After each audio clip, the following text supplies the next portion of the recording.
Alhamdulillahirabbil alamin wa bihi nasta'in ala alamin. Wassalatu wassalamu ala asyrofil anbiya'i wal mursalin wa ala alihi wa sahbihi ajmain. Amma ba'du. Yang terhormat Pak Ustaz Disuki sebagai guru kita bersama, yang terhormat para kasepuhan dan yang terhormat para adik-adik remaja dan yang terhormat pada ibu-ibu, walaupun ada dua orang ibunya, alhamdulillah. Ayatnya tuh ada 3. Terima kasih sebelumnya. Oh iya Pak RT, ya Allah, yang terhormat Pak RT, yang punya penguasa wilayah. Terima kasih sebelumnya yang telah hadir di acara Tadabbur Alam ya Pak Dian ya namanya ya. Tadabbur Alam. Kita mencoba suasana baru, pengajian tapi dikemas secara santai gitu. Dan maksud dan tujuan kita di sini juga bukan sekedar pengajian atau sekedar kumpul-kumpul gitu ya. Artinya kita sudah kumpul-kumpul, kita dapat pahala gitu tuh. Amin ya. Dan ini salah satu program DKM Musyawarah Majelis. Ini salah satunya ibu-ibu atau bapak ini ada namanya kantin kejujuran baru dibuka. Fungsinya untuk dari kita untuk kita sebenarnya. Jadi anak-anak itu dilatih untuk berwira swasta, dilatih untuk mencari penghidupan untuk dunianya, mungkin seperti itu. Jadi kita ini menggabungkan antara kita mencari pahala dengan ngaji, dan kita juga biar bisa mencari dunianya, mungkin buat buat kehidupannya gitu. Ya mungkin salah satunya ini warung ini. Mudah-mudahan kedepannya warung ini banyak yang support dan lebih berkembang lagi. Dan rencananya lagi ada program di Al-Muhajir ini yang sebenarnya mau dilaksanakan itu santri kalong sebenarnya. Pak, mungkin anak-anak sekarang belum tahu ada yang namanya santri kalong itu. Yang namanya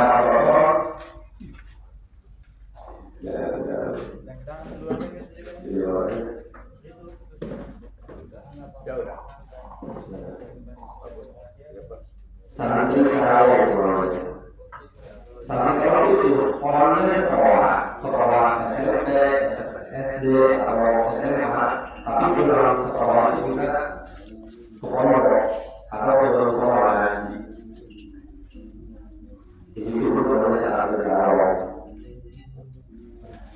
Mau jalan kemana ya mau jalan lagi ya tapi mau jalan lagi kita kesini ke sekolah gitu.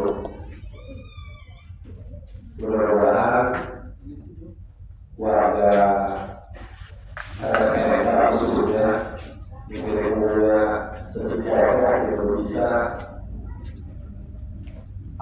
menginginkan anak-anak remaja ataupun remaja ini.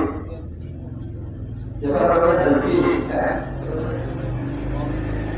Anak Ohim. Lipi, ayo Lipi, remaja sini. Jadi saya dari saya selanjutnya mungkin swasta bisa menerangkan namanya itu memahami sekolah atau jadi santri kalong. Dan satu lagi kita mau mencoba program Baitul Mal operasi. Siapa ibu atau bapak yang mau menjadi anggota operasi, silakan. Ada sesi lagi, sesi rokok. Tujuannya untuk membantu mungkin ya masyarakat terutama yang pedagang sih, kita kasih pinjaman tanpa bunga. Dananya dari mana pasti bisa tahu saja dari mana. Yang penting kita jalan dulu untuk masalah dana, insya Allah kan akan katanya. Terima kasih. Assalamualaikum warahmatullahi wabarakatuh.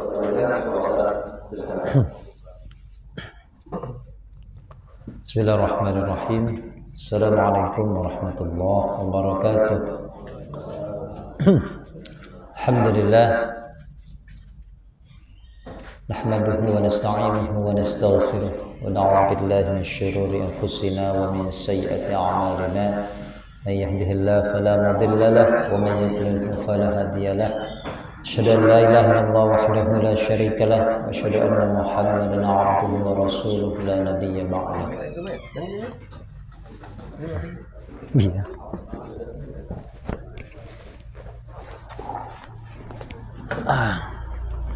Air minumnya. Allahumma salli wa sallim wa barik ala sayyidina Muhammadin wa ala alihi wa ashabihi ajma'in. Amma ba'du. Qala Allah Ta'ala ya ayyuhalladzina amanu taqullaha haqqa tuqatih wa la tamutunna illa wa antum muslimun. Alhamdulillah, puji syukur kita pada Allah malam hari ini suasana pengajian ini berbeda ya.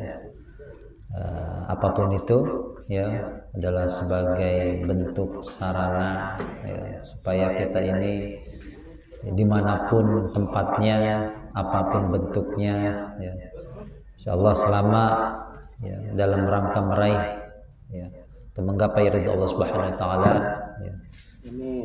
Semoga diberikan kemudahan ya. Saya hormati para kesepuhan ya, Bapak RT dan ibu-ibu semuanya, sehat-sehat semuanya ya, adik-adik ya.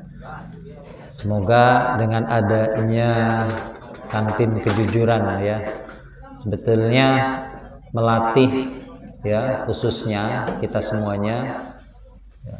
Yang pertama tentu sesuai dengan namanya, jujur. Karena ketika Nabi diutus itu ya, sehingga Nabi mendapat gelar Al-Amin. Sebelum Nabi diutus menjadi Nabi dan Rasul itu sendiri, Nabi mempunyai ya sifat apa? Ya, jujur ya. Al-Amin itu kan terpercaya. Sidik itu benar, jujur ya. Apa yang disampaikan, apa yang dikatakan tidak pernah dikurangi atau pernah dilebih-lebihkan ya. Ini sama. Jadi kalau ada yang beli di sini ya, dia asal mengambil, maka yang dilatih pertama kali adalah kejujuran ya. Sebetulnya kalau kita bahas tentang jual beli ya, jual beli itu seharusnya langsung berupa apa yang diambil langsung dibayar ya. Kalau menurut Imam Syafi'i ya, Pak Ocit ngambil sukro ya langsung bayar. Nah, bukan jangan utang. Masalahnya langsung diambil, langsung ada transaksi ya, berupa langsung di berikan nilai jualnya ya. Makanya kalau yang kita mengadopsi jual beli dalam Islam itu justru malah ya yang kita transaksi seperti di KFC, McDonald itu kan langsung ya. Ibu mau pesan apa? Burger ya, pesan ayam goreng paha plus nasinya. Nah itu nggak boleh langsung dibawa ya, bayar dulu. Itu memang benar seperti itu. Cuma dalam kita di masyarakat tentu yang ya seperti itu ada beberapa kesulitan, seperti orang belanja sukro harganya berapa? 1000 perak, bayarnya pakai uang 20.000 ya. Lama-lama beli sukro satu nambah lagi ya, minumannya 2.000, kopinya 3.000, beli ciki, gorengan segala macam.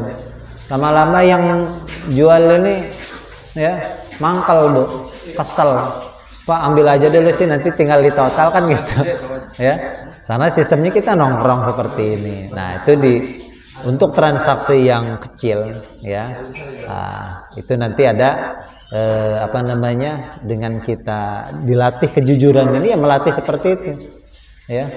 Jadi ketika kita membeli sesuatu ya, sebetulnya walaupun tadi secara transaksi itu ya masih diperdebatkan ya, cuma kalau yang seperti remeh-temeh tadi, sukro, kacang dan lain sebagainya ya, sehingga transaksi ini masih apa namanya, dimaklumi ya dalam bertransaksi karena sesuatu yang kecil ya. Jadi orang beli 1.000, 2.000, yang lama-lama yang jual ini kesel lah. Ya, beli gorengan 1.000 bayar, beli gorengan ngambil lagi ya, apa namanya, bayar lagi, lama-lama mangkal yang jual gitu ya. Ada. Nah itu fungsinya ada warung ini ya, warung atau kantin kejujuran ya. Ini sesuatu yang positif ya, yang harus didukung oleh semua pihak ya. Jadi adanya ini khususnya ya, bagaimana memberdayakan anak-anak ya, para remaja khususnya lah ya. Jadi tetap dalam tongkrongan ya, nongkrong, tapi nongkrongan ini tongkrongan yang mengarah ke hal yang positif ya. Karena sekarang ini mengkhawatirkan Bapak Ibu ya. Nongkrong itu diem-diem baik, main HP, taunya main judi slot. Nah, ini problem kita bersama ini Bapak Ibu ya. Bahkan kita tahu di berita ternyata yang main slot itu bukan ya masyarakat biasa, bahkan sampai tingkat wakil rakyat. Bayangkan wakil rakyat di anggota DPR yang digaji oleh rakyat, gaji ya dia pakai untuk beli apa namanya tuh? Apa tuh namanya? Deposit. Oh, deposit istilahnya ya. Saya nggak tahu, cuma ya belum pernah ya tahu itu mesti ya. Judi itu dalam bahasa Arab itu namanya maisir ya. Namanya apa? Bahasa Arabnya judi? Maisir. Kalau di Al-Quran itu kan Allah berfirman begini, seperti ini. Wa yas'alunaka 'anil khamri wal maisir. Mereka bertanya kepadamu wahai Muhammad tentang khamr, tentang minuman keras, dan maisir, judi. Nah, judi pertama kali ada khamr, ada maisir itu ya ketika Islam itu menyebar, itu tidak langsung diharamkan ya. Seperti khamr, maisir itu tidak langsung diharamkan ya. Maisir itu terambil dari kata yasaro. Yasaro artinya mudah ya, yasaro mudah. Maka judi itu ya, ada orang beranggapan dengan bermain judi maka dia akan dengan mudah mendapatkan uang, mendapatkan nafkah dari judi tersebut gitu ya. Makanya disebut dengan maisir. Maisir artinya judi. Dan ini adalah tipu daya setan. Ini hati-hati nih Bapak Ibu nih. Ya, sekarang sedang marak sekali ya. Banten itu kelima. Ya, jangan sampai naik. Kalau naik repot nih. Ya. Nah, Banten kelima, Jawa Barat pertama. Ya. Jadi yang main judi di kota, di kampung ya, di pelosok itu sudah di kampung, di kota udah nggak ada bedanya sekarang. Maksiat itu sudah merajalela. Kenapa harus kita concern atau kita perhatikan betul dalam hal ini ya? Karena judi ini Bapak Ibu ya, ini menular sifatnya ya. Setan itu selalu membisikkan ya kemenangan, menjanjikan kemenangan kepada setiap penjudi. Kata Allah, ya'iduhum wa yumannihim.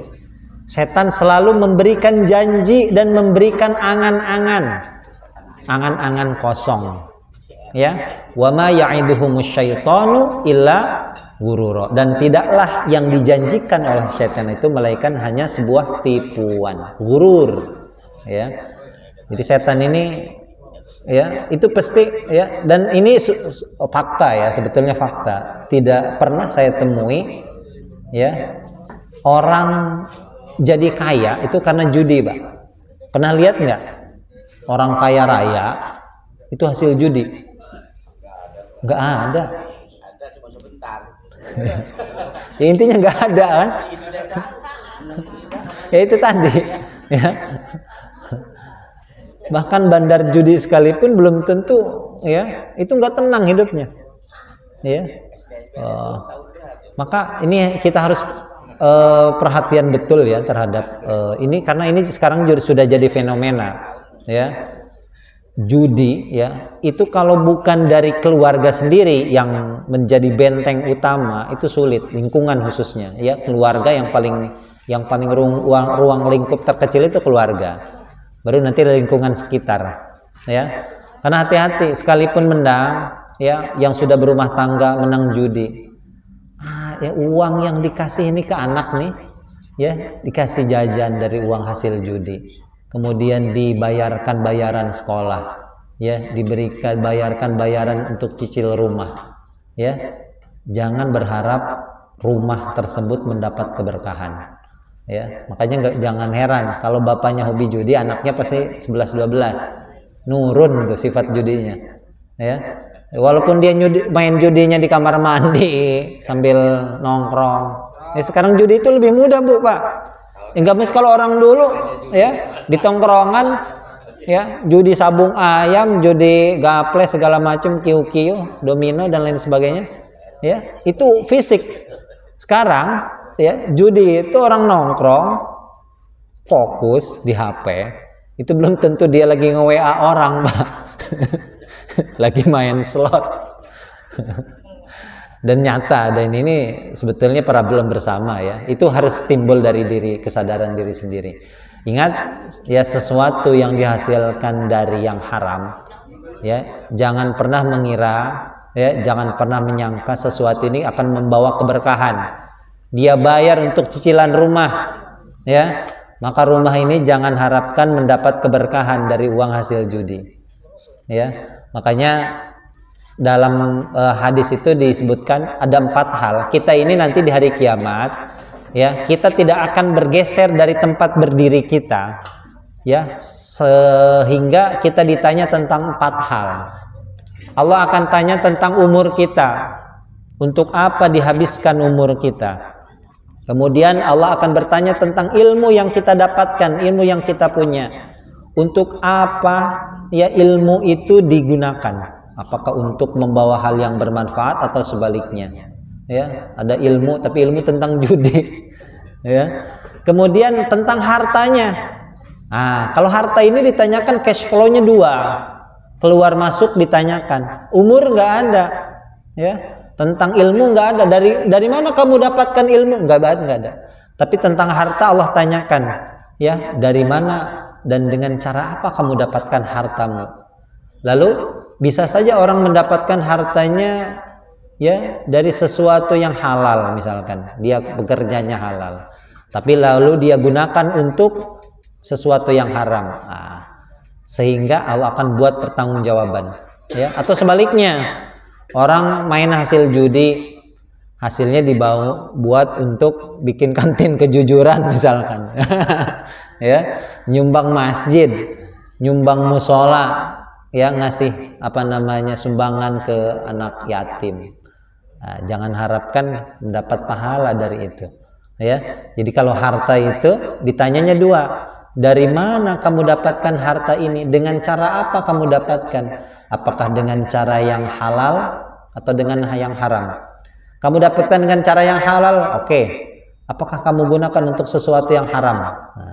Ya, jadi ada orang hasil kerja keras, kerja siang malam ya. Sekarang ini masalahnya judi ini semua kalangan yang main, Bu ya, semua kalangan, mau itu PNS, wakil rakyat, bahkan polisi. Ini polisi ikut main ya, aparat penegak hukum. Maka tidak ada ya hal yang bisa kita lakukan selain kita membentengi ya ruang lingkup itu. Yang terdekat adalah 1, keluarga, kedua lingkungan. Kalau lingkungan yang positif seperti ini, ada kantin kejujuran, ada pengajian seperti ini, ya insya Allah mudah-mudahan sebagai salah satu cara yang menekan atau mengurangi. Kalau menghilangkan ya sulit ya, Tapi sedikit-sedikit bisa ya. Kalau kita ngandelin pemerintah, aparat, susah Bu. Ya. Jadi bentengi, kata Allah itu ku anfusakum, jagalah dirimu sendiri kata Allah, baru wa ahlikum, dan keluarga kalian dari neraka ya. Jadi selain kita ngandalkan pemerintah, ya, pemerintah ini kan khususnya aparat kepolisian ini ya, kemarin laporannya kalau apa namanya, pelaku judi ini ditangkap satu persatu penuh penjara. Ya iya betul penuh. Masalahnya bandarnya ini nggak ditangkap-tangkap. Ya. Jadi nggak ada yang bisa kita lakukan, yang kita harapkan selain diri kita sendiri. Ya, keluarga kita, khususnya kepala keluarga. Jangan malah kepala keluarga ini menjadi pelaku. Nah ini repot ini. Ya, hati-hati. Uang yang diberikan kepada anak, kepada istri itu akan menjadi darah daging ya. Jadi gimana kalau doa Rabbana hablana min azwajina wa dzurriyyatina qurrata a'yun, tapi dia bekerja atau mendapatkan uang itu dari cara yang haram, bagaimana bisa Allah kabulkan? Kata Nabi, ada seorang yang lusuh, rambutnya aut-autan, dia berdoa, ya Allah ya berikanlah aku rizki ya. Kata Allah, bagaimana aku kabulkan doanya? Sedangkan dia makan dari sesuatu yang haram, pakaiannya dia dapatkan dari sesuatu yang haram. Ya, fa anna yustajabu lahu. Ya, bagaimana mungkin doanya terkabul? Ya, jadi diantara penghalang doa itu tidak dikabulkan adalah ya memakan sesuatu yang haram. Ya, termasuk judi ini. Jadi ini dampaknya banyak sekali ya, dampak negatifnya, terutama untuk keluarga ya. Berapa banyak ya, saya ada beberapa kawan juga seperti itu ya, rumah tangganya hancur ya. Itu pertama judi itu mesti diberi kemenangan nggak? Ya, nggak ada pertama orang judi kalah, pasti menang dulu ya. Nah, itu saya cerita kawan sendiri ya, modal 200.000 dapat 28 juta Bu, untung nggak? Untung. Saya main 2 akun katanya. Woi, enggak, saya nggak tahu ya, karena ya itu tadi ya, temennya macam-macam lah ya. Ada yang ya alhamdulillah sudah kembali kepada jalan yang benar ya. Jadi tadi ada sesuatu yang menyadarkannya ya. Jadi waktu itu habis dengan percuma, bahkan hartanya terkuras dengan untuk sesuatu yang sia-sia ya. Sekalipun menang, sekali-kali kemenangan ini tidak akan membawa kebahagiaan ya.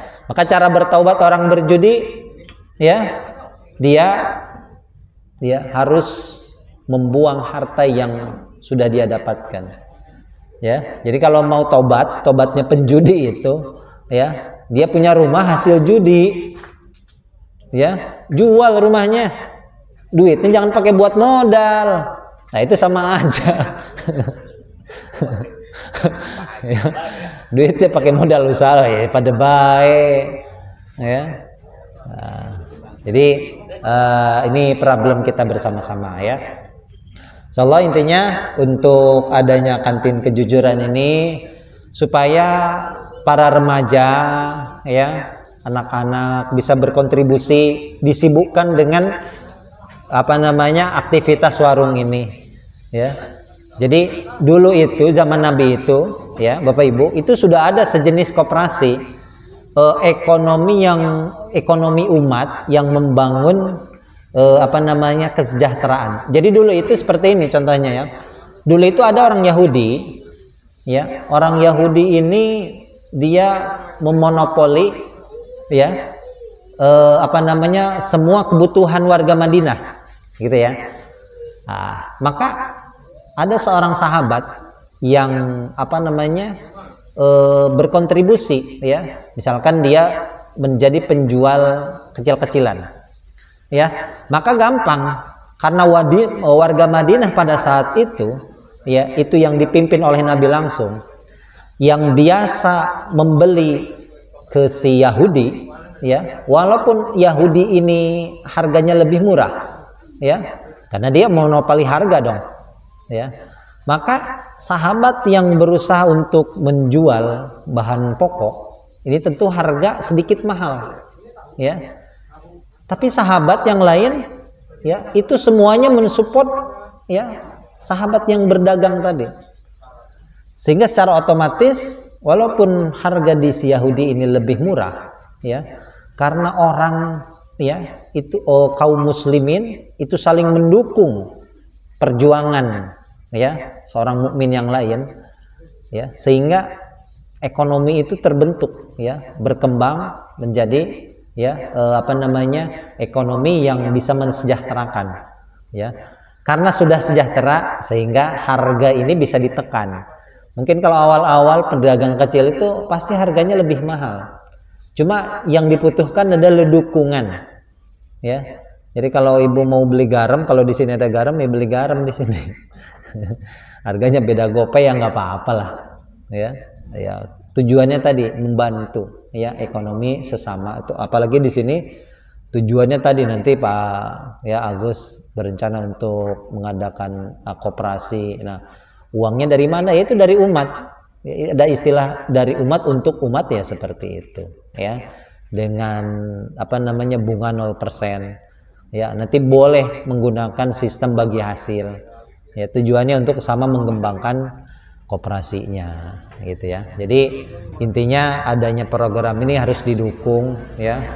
Yang mendukung itu nggak mungkin warga masjid yang ada di depan, ya. Mesti warga sini dulu, ya. Warga sekitar, ya, harus bisa mendukung, ya, mensupport, ya. Ya, jadi tidak ada yang diharapkan selain warga sekitar dulu, ya. Nggak mungkin warga depan itu warga masjid, ya, beli ini ke sini. Pasti yang diharapkan adalah, ya, orang-orang yang khususnya berada di sekitar kantin ini, atau nanti intinya tujuan adanya kantin ini supaya membangun ekonomi khususnya, atau meningkatkan kegiatan positif di kalangan khususnya para remaja, ya. Jadi nanti Pak RT selaku, ya, pihak berwenang, ya, pejabat berwenang, ya. Jadi harus bisa mendukung program ini, ya, atau mendorong, ya, teman-teman yang lain, ya, agar ya kita nongkrongnya di sekitar sinilah, gitu ya, supaya terjaga, ya, adanya kantin dengan musola ini, ya. Selain tadi kita nongkrong, ya, ibadahnya tetap jalan, ya. Jadi mencari pahala akhirat itu tanpa melupakan bagian, ya, yang sudah Allah tentukan dari keduniaan, ya. Makanya Allah berfirman, wabtaghi fima ataakallahu daral akhirah wa la tansa nasibaka minad dunya. Dan carilah olehmu, ya, terhadap karunia yang telah Allah berikan kepadamu. Carilah olehmu kebahagiaan, ya, kebahagiaan menuju kebahagiaan akhirat, ya, dengan apa saja yang telah Allah karuniakan kepadamu.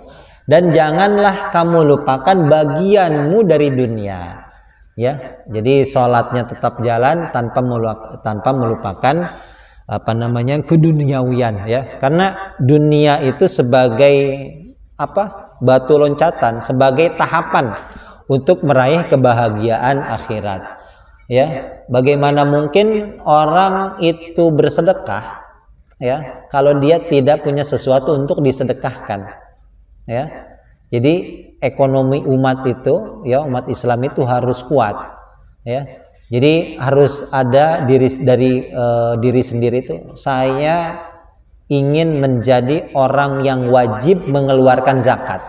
Itu harus ada cita-cita seperti itu. Coba, wajib zakat itu kalau hitungan emas kan 85 gram. Kalau emas 1 juta berarti 85 juta. Ya. Berarti harus ada cita-cita, Bapak Ibu. Saya harus menjadi orang yang wajib berzakat. Berarti kalau wajib berzakat, ya, harta, ya, harta yang didapatkan, ya, setelah dikurangi hutang dan lain sebagainya. Tadi ukurannya nisabnya itu 85 gram. Jadi harus ada cita-cita seperti itu, Ya, jadi kalau hartanya punya 200 juta, setelah dikurangi hutang dan lain sebagainya, berarti dia sudah menjadi wajib zakat. Kecil, berapa persen? 2,5. 2,5. Ya, orang Kristen itu 10% loh. Ya, apa namanya istilahnya itu persepuluhan. Ya, perpuluhan. Ya, itu 10%. Kita 22,5%. Ya, cuma tadi. Ya, 2,5% ini, ya, orang itu semakin banyak harta, semakin berat dia untuk berzakat. Betul ya? Jadi kalau dari 100 juta, 2,5% itu berapa? Hanya berapa? 2.500.000. Kita punya harta 100 juta. Zakat kita 2.500.000. Itu masih hitungan. Coba kalau punya hartanya 100 miliar. Orang sudah mulai mikir sifat pikirnya. Daripada saya berzakat, toh lebih baik saya beli mobil. Ya kan? 100 miliar zakatnya berapa? 2,5%? 2,5 miliar. Ya kan? 2,5 miliar itu sudah beli mobil yang namanya mobil Land Cruiser. Toyota Land Cruiser atau Toyota Prado, ya. Nah itu mobil mewah, Bu. Fortuner Pajero lewat mobil itu, ya. Maka itu tadi kita latih, ya, bersedekah itu dilatihnya bukan ketika kaya, dilatih ketika miskin, ya. Coba orang kaya, ya, dengan orang miskin, sebetulnya miskin pun ada potensi untuk berat, ya. Tapi dia mendapatkan pahala yang lebih dari orang kaya. Kalau saya punya harta 50.000, ya, 2,5%-nya berapa? Ya, berapa 2,5%-nya? Atau 100.000 deh yang gampang. 100.000 kan berapa? 100.000 kok 1,25. 2,5%-nya berapa? 100.000. 2.500. Kalau setengah dari harta, berarti kan 50.000. 50% berapa? Ya, Ibu kalau punya duit 100.000, Bu. Ya, kalau saya pinta setengah hartanya, 50%, setengah dari harta 50.000, kira-kira dikasih nggak? Enggak, masih setengah harta dari 100.000 kan 50.000. Itu kita masih gampang, masih 50.000. Masih menganggap kecil kan? 50.000. Bu, kalau Ibu punya, ya, Bu Agus punya 100.000, saya pinta 50.000, dikasih nggak? Dikasih ya? Dikasih nggak? Oh, pelit amat. Mikir dulu. Berarti kalau ngasih sudah memberikan separuh dari kekayaannya, ya, masih agak gampang. Tapi beda, ya, kalau punya 100 juta, saya pinta setengah hartanya, boleh nggak itu? Bakal dikasih nggak? Ya, 1 juta kali mikirnya. 100 juta, setengah hartanya berarti 50 juta. Makanya kira-kira, ya, orang bersedekah itu lebih gampang ketika miskin atau ketika kaya? Ketika miskin, maka kita latih diri kita untuk bersedekah sejak kita masih tidak punya. Kalau udah kaya, yakinlah repot itu. Eman 100 juta nyumbang 50 juta. Wih, ya, wajibnya udah lebih dari wajib ya. Tapi kalau kita punya harta 100.000, ada yang butuh, Bu, saya kehabisan ongkos nih, saya mau pulang ke Kopo. Nah, Ibu punya harta 100.000, masih ada kemungkinan ngasih saya 50.000. Berarti sudah bersedekah dengan separuh kekayaan. Ya, itu kalau hartanya 100.000. Ya, makanya, ya, jangan ada anggapan bersedekah itu ketika kita harus sudah kaya. Dilatih itu ketika kita miskin. Hanya kita harus mempunyai cita-cita bahwasanya kita, ya, harus menjadi orang yang wajib mengeluarkan zakat. Ya, itu harus ada cita-cita. ya. Jadi apa namanya, dengan zakat ini tujuannya untuk mensucikan harta kita. Dan ingat ya, ketika kita bersedekah, berapapun nilainya, nominalnya, Bapak Ibu, ya, kita berdoa kepada Allah, ya, dari sedekah ini, ya. Jadi ketika kita masukkan ke kotak amal, ya Allah, dengan berkah saya sedekah, ya, lancarkan usaha saya. Ya Allah, dengan berkah saya sedekah, ini Pak, ya, supaya apa namanya, kita dapat berkah dari sedekah nih. Jadi jangan asal masukin gitu. Ya. Iya, jadi ibu pengen punya anak yang soleha, penghafal Quran, ya Allah, dengan berkah saya sedekah, ya, semoga engkau mudahkan anak hamba untuk menghafal Al-Quran. Dengan pahala bersedekah ini, semoga hamba, ya, lebih mudah terhindar dari maksiat, ya, terhindar dari judi slot. Itu sedekah. Itu sedekahnya jangan hasil judi, ya, sama aja kalau sedekahnya hasil judi. Sedekahnya, ya, dari hasil yang kita dapatkan, ya, dengan cara yang halal. Kita berusaha semaksimal mungkin dengan doa, ya. Doa itu tidak ada yang kita harapkan selain dari doa kita sendiri, ya. Kita hobi apa tadi? Hobinya berjudi, hobinya minum khamr. Nah, itu nggak apa-apa, ya. Lain waktu kita sedekah, kita doa, ya Allah, mudahkan hamba untuk bertaubat, ya, tutup jalan maksiat, ya, nggak apa-apa nilainya mau 5.000, mau 10.000, 20.000 atau berapapun nilainya, ya. Jadi dengan kita masukkan uang ke keropak itu, ke kotak amal, kita niatkan, ya, niatkan sesuai dengan hajat kita, ya. Jadi tujuannya tadi, pahala sedekah itu luar biasa Bapak Ibu, ya. Kalau pahala yang berzakat itu kan tujuan mensucikan harta, ya. Selain tadi apa namanya, dikabulkan doa-doanya, ya, segala hajatnya, ya, hajat kita macam-macam kepada Allah, ya. Jadi uang yang diputar untuk sesuatu yang positif itu kan akan terus mengalir, bahkan ketika kita sudah mati, ya, makanya disebut dengan sedekah jariyah. Jariyah itu artinya mengalir, ya, tidak terputus ketika seseorang itu sudah mati, ya, sehingga apa namanya, sedekah yang diberikan ketika dia hidup itulah yang bermanfaat, ya. Harta itu kan gampang, ya, harta itu, ya, harta yang berguna itu adalah harta yang sudah dimakan dan sudah diinfakkan, ya. Jadi kalau yang kita simpan, ya, tidak akan jadi apa ketika kita sudah mati, selesai sudah. Dibawa nggak hartanya? Nggak dibawa, ya. Punya kekayaan 1 miliar, 1 triliun, kalau sudah mati ya selesai, ya. Maka yang bermanfaat itu yang sudah dimakan, ya, berarti sudah terurai, ya, sudah menjadi kotoran bahkan, ya. Ada yang bermanfaat, ya, harta yang untukmu, maksudnya yang sudah dimakan, atau sesuatu yang sudah diinfakkan. Ini yang diinfakkan inilah yang manfaat yang terus mengalir ketika sudah mati, ya.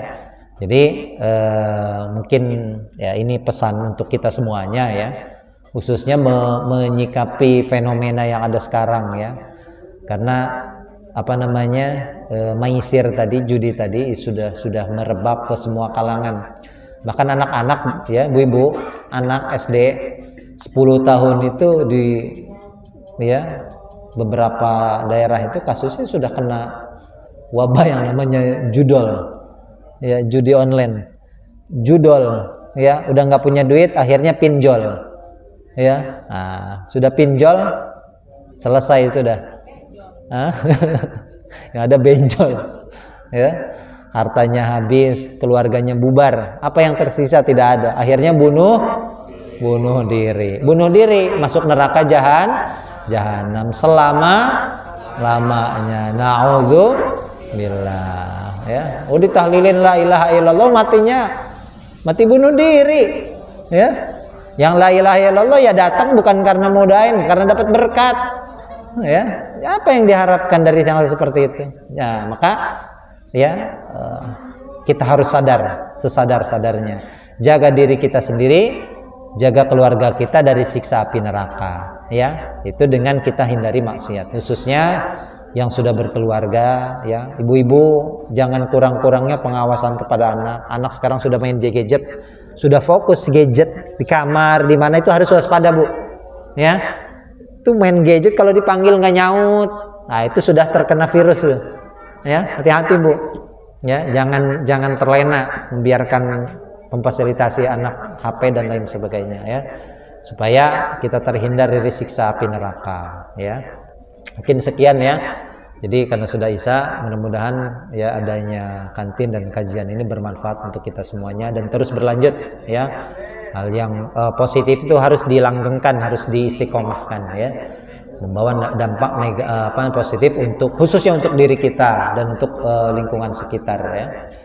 Mudah-mudahan bermanfaat, kita terhindar dari khususnya tadi ya wabah judi online ya. Amin ya robbal alamin. Banyak doa, banyak sedekah. Ingat sedekahnya diniatkan. Ya Allah, saya ingin terhindar dari virus judul. Ya, sedekahnya 5.000 nggak apa-apa. Tujuannya tadi kita berdoa dengan bersedekah. Insya Allah dikabulkan ya. Yakin bahwa Allah Maha mengabulkan segala doa. Amin ya robbal alamin. Ya, wallahu a'lam bishawab. Kita tutup majelis. Subhanakallahumma bihamdika asyhadu an la ilaha illa anta astaghfiruka wa atubu ilaik. Usikum wa iyyakum bittaqwallah. Assalamualaikum warahmatullahi wabarakatuh.